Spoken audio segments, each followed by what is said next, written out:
For today's podcast, we are joined by the styling queens, Kim and Leah from Create Expectations. I have known these girls for over 20 years, and I can say that I have known Leah since you were a young girl. I believe you might have been in high school 20 years ago when I first met you. Dragged into the shop in the family business. And I know it's very hard to tell because, Kim, you look absolutely fabulous, but you are the mum in this scenario, and Leah, you are the daughter. You're both stunning girls, and we invited them in here today because when it comes to interior styling and property styling, they are at the top of the game and they do work in a very high end of the market. So we thought it'd be a really great perspective to have a chat about how they got here. It's been a long journey for the girls. So first off, I'd just like to welcome you and ask you, where did it all start, Kim? It started in a little shop in Laddie Street in Melbourne. And after a couple of years of just running the little shop, I was then offered the opportunity to furnish an apartment for a developer friend. And it all just snowballed from there. Okay, so at that point in time, you're more dealing in the retail side of the business? It was just a little retail store called Create Expectations because we were so poor when we started it that we couldn't afford proper shelving, so we had packing crate shelves. And I remember going into that store as a 30-year-old, I'm now in my 50s, and I remember going into your store thinking it looks so beautiful and so organic, and it was one of those places that I always wanted to buy something. I never could afford it, but I always wanted something. I didn't steal anything, I promise. I always wanted something from your store. It was absolutely beautiful, and I had the opportunity to go out to a lot of stores in Melbourne, so I did have something to compare it to, and it really was a beautiful space. But you have to remember that we had the touch lamp. Yes. Remember the touch lamp? The original touch lamp that started Cafe Lighting and Living 27 years ago. Kim had the original touch lamp, which is called the Wendy, named after our owner, Wendy Loretti, and that touch lamp went on to be our biggest seller. And I think it was our biggest seller. Seller for us as well. Yes, so they're making a comeback, the old touch lamp. And yeah, you would have loved, as a child, you would have loved the touch lamp, Leah. Oh, I did. I absolutely did. So once you step foot into the world of property styling and developing, did the retail take a little bit of a back step, or were you trying to do that juggle? I tried to juggle the two originally, and it became too hard. And that's when I saw Create Expectations to Georgie Bird. Yes. Who has taken it on to absolute giddy heights of success. Yes, hasn't she? Wonderful. And also allowed me to really focus my attention on Create Expectations. Okay, so now which brings us to today, Create Expectations. We love following you on Instagram and seeing all your wonderful installs. It's a bit of a peek into the world of fabulous multi-million-dollar properties that we could only dream about stepping foot in, and you get to go in and dress the spaces in an absolutely incredible way. I imagine with those sorts of properties, they're wanting a point of difference, they're wanting absolute luxury. I mean, how do you go about sourcing products for that level of property? What I think is so special about Create Expectations is that we are highly focused on curating a really unique look.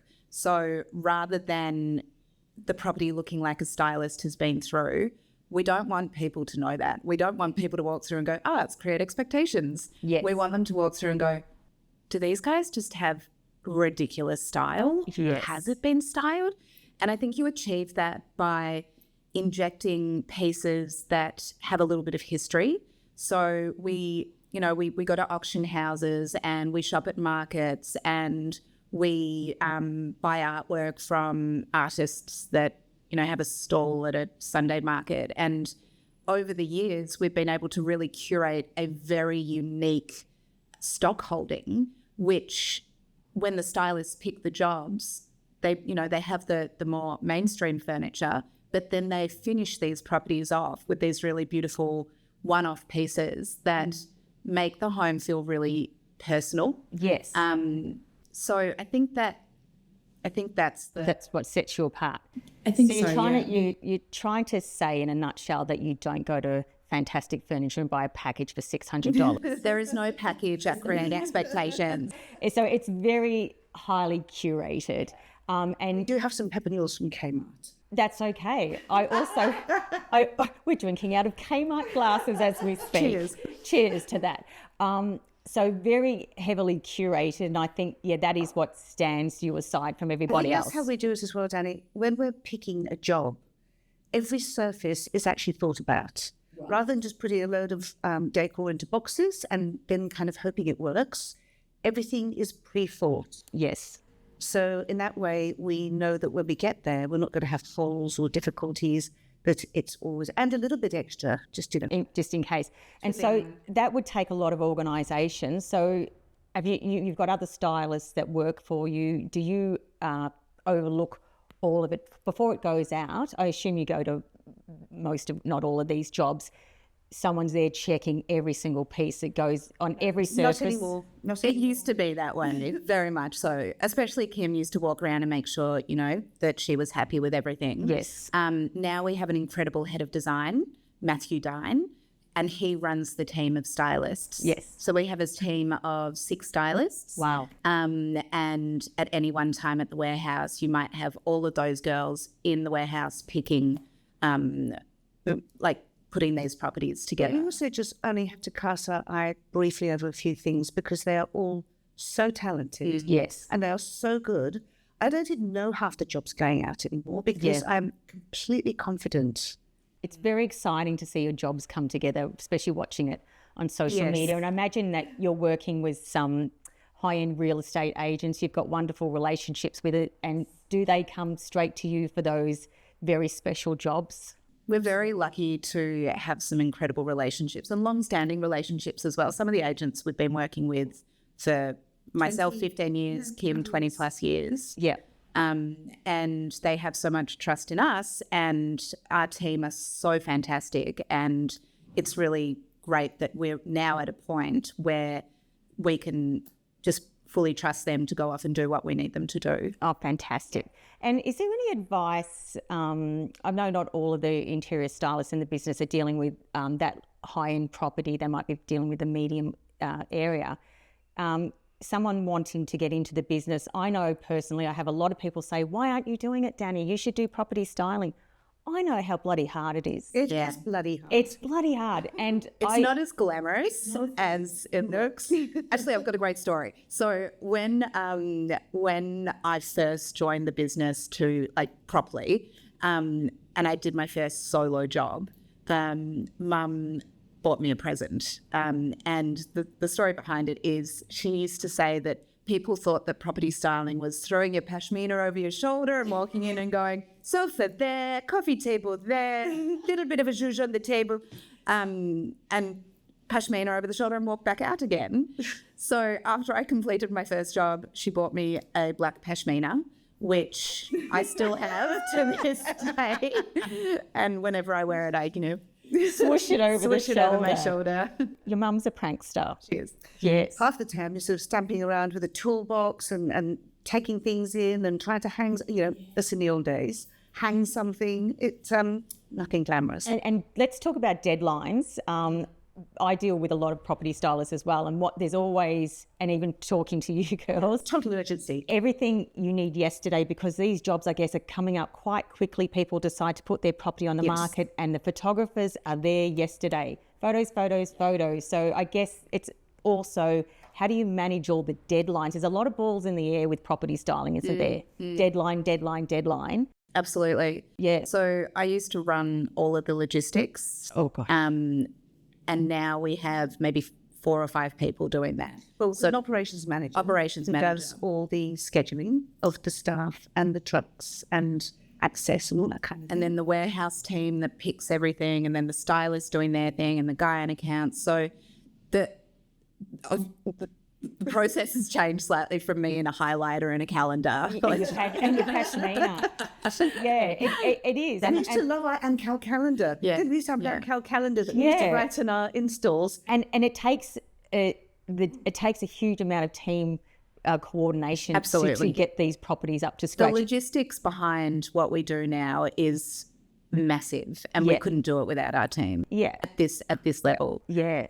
Some weeks we have 10 to 12 installs in a week. Yeah, that's insane. And they're big proproperties as well, but 3 living room. So just to give everybody an idea, that means you need to have X amount of trucks out at a certain amount of time. There might be a beautiful piece of artwork is at another property, but you want it for this property over here, it's constant sourcing. You might say, oh, the leopard print chairs would be wonderful. I take on your accent whenever I speak to you, Kim, because she speaks so beautifully, and my Bogan accent disappears and I turn into Kim. Anyway, Bogan Dani will be back in a minute. You do it too sometimes. You do your mum's beautiful accent and then you go back to talking like Leah. Absolutely. Yeah. It's really hard because then we all sit here and we're little, Didn't even know what I was saying, but it is. There's a lot of stuff going on in the background that I think if you're going to get into this industry in property styling, you really need to understand the logistics of what goes on in the background. Would that be Absolutely a takeaway? And I think that's certainly a starting block. Yeah. But I think going one step back from that, you have to actually try and decide where you want to pitch yourself as a business. If you want to do little flats with inexpensive furniture, then that should be where you pitch yourself. If you want to go a little bit better than that, then you have to be prepared to make the investment in better quality furniture and not just be able to deliver one or two to get your clients on board, but you've got to really be able to deliver 4 or 5 or 6. Yes. Because it's no good just doing a couple of apartments or a couple of jobs. And then your agent goes, well, that's great. Okay, I'll use you for my next one. And you're like, many furniture. So today it needs to be a little bit better thought out than in the old days when we all started off with a few apartments worth of stuff and dragging most of our own personal furniture out of our homes and our linen. And Leah had a time when she had no desk, no bedsides, no lamps. The dining chairs are gone.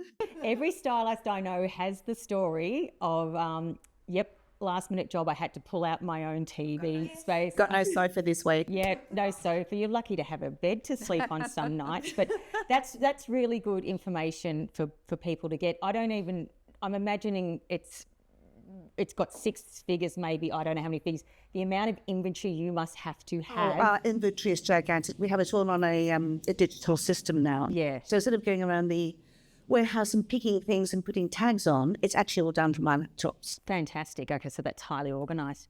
But we're still buying constantly. Yeah, you have to, don't you? Because at the moment, real estate is so hot and booming that you need to be able to look after your clients. Yeah. So you've got to have it You're there. always building that inventory. You've got to This refresh year it. we've got an early Easter. Yes. So that makes the period of time between everyone coming back from Australia Day and Easter quite a short time span.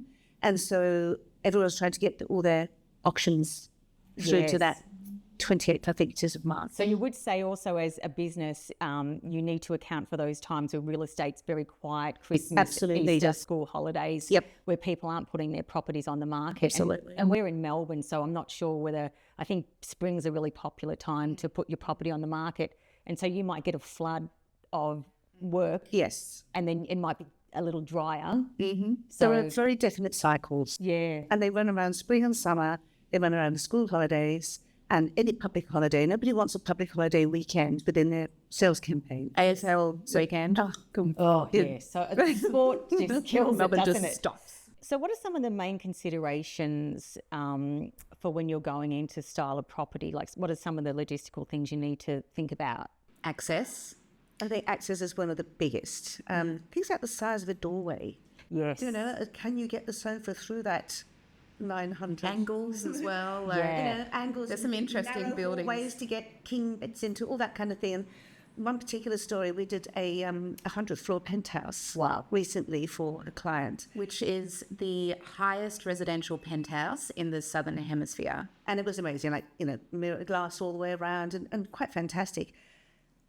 The lift that went up to the 98th floor, which was where the entrance was huge. And we could get all our furniture and it would be really great. But then once you go through the front door into the apartment, you had this little tiny beautiful glass elevator. Oh, gosh. How do you get all your furniture? How do you get the requested 14-seater dining table? So basically you can't. So you have to start to modularize everything that you take up to make sure that the pieces will fit. go in. Because there was also a very beautiful cement spiral staircase, which you can get anything up. So when you talk to your clients, you need to ask, do they have a Willy Wonka elevator in their home? We need to know things like the size of the lift that in apartment blocks, what we can actually get into it, where the truck access is. You have to remember to contact body corporates and all that sort of thing to get permission to use it. It's fine with a house where you can park outside and mind you, you go to something like Leopold Street in South Yarra, it's absolutely tiny, narrow, and there's always cars all the way down. So where does the truck go? Yeah. We have people that go out sometimes at 6 o'clock in the morning to put witches' hats out to create a space for the truck to go. Yeah. You need to think about this. Otherwise, you're bleeding money Yes. from your business when you're trying to solve those problems on the spot. Yeah. And that's where so many, I mean, we've been doing this for 27 years now. Like we know, and we still make mistakes, but we know all the fallbacks and the problems. But when you're a new stylist, you don't always think that through. Yes. And that's the learning curve. And sometimes I say, oh my God, are we still learning? Still learning. Yeah, I think, look, I mean, I'm in my 50s and I'm definitely Still learning. Either that or I don't listen the first time. But I think it must be so fantastic to see your clients' reactions once you show them their reimagined property. What's that feel like? I love that the comment, oh my God, I don't want to sell. I don't want to sell anymore.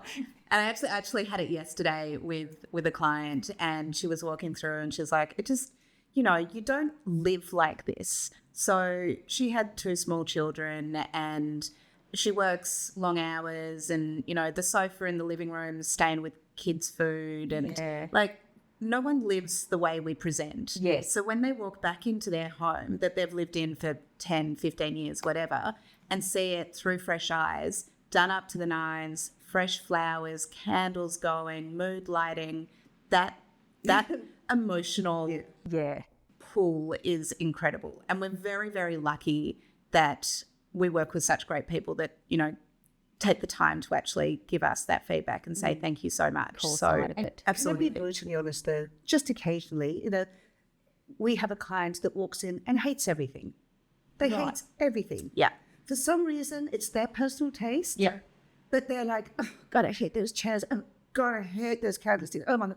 So then we have to go through a process of trying to persuade them what should stay. Yes. And making a call on changing some things.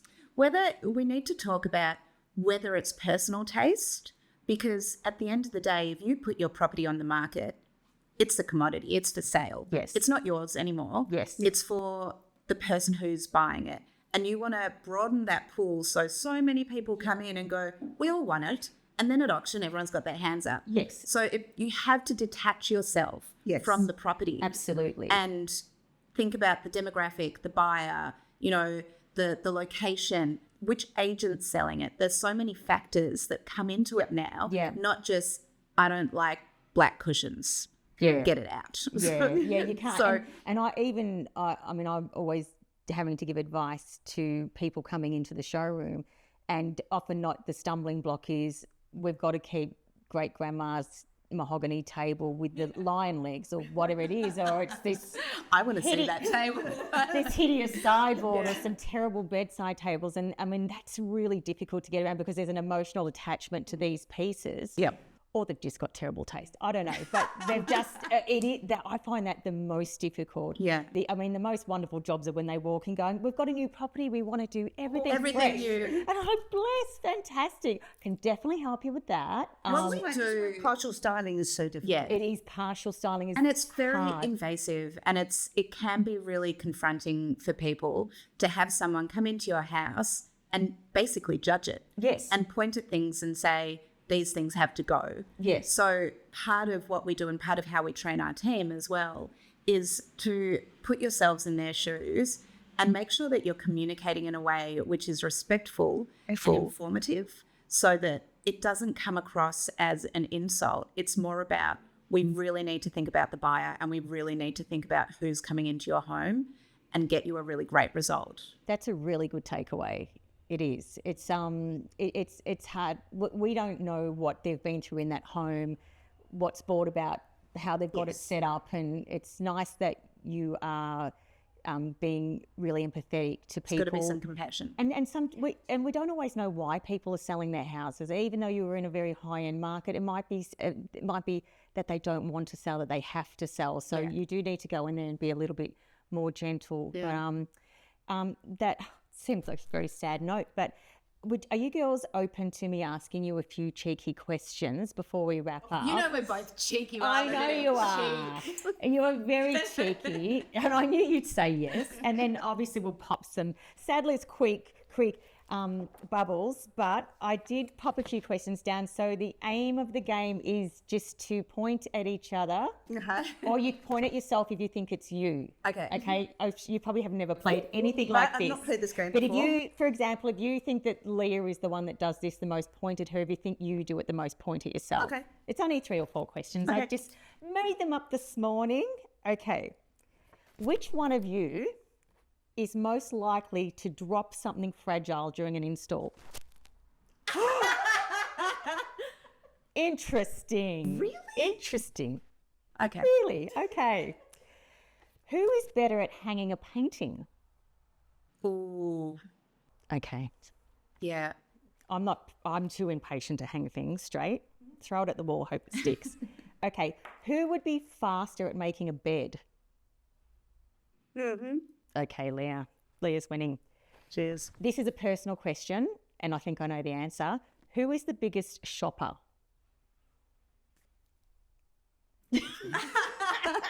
Both professionally and personally. Okay. I kind of figured that.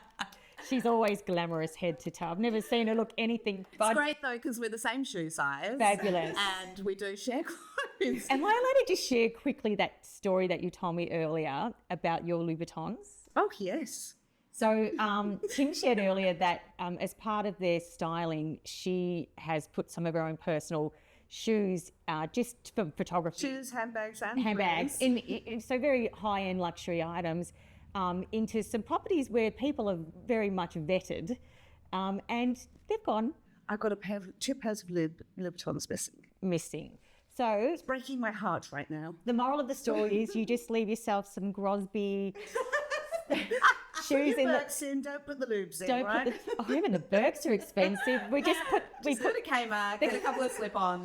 the Kmart slides putting Yeah, in I there. think that's the go. Oh my gosh. Well, thank you so much for joining us today and for supporting our company for so long. It's just beautiful. I know It's been a long relationship. it's been a long relationship. You do buy a lot of products from us and we really do And you appreciate do it. look after us beautifully. And We when try we have our to. urgencies, you do everything. Yeah. Oh, we love an urgent order. The warehouse jumps for joy. Yeah, they do, I Oh, bet an they do. urgent order. We Fabulous. really appreciate it. That's okay. Of course, we're going to finish off with either some rosé sparkles or some Chardonnay sparkling Pinot Noir.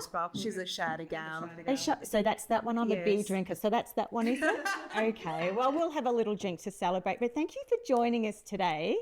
Dani, thank you so much. Oh, you're welcome. It's been lovely. The showroom's amazing. It's so you. deceptive as well. It looks so smallish, and then you go into the back. Oh, there's so much out there. It's absolutely beautiful. It's a babushka doll of showrooms, isn't it? It's You think- also like I spend a lot of time on the computer sourcing products. Yes. You get such a incredible feel for the actual item when you can see it in the Yes. showroom. Touch Sit on and it, touch feel. it, feel it. Yeah, absolutely. your products are just such high quality as well. So Thank you so it's much. definitely worth. And I know how hard you both work because you message me at 10:30 or 11 at night and I go, those Email, not girls, message, email.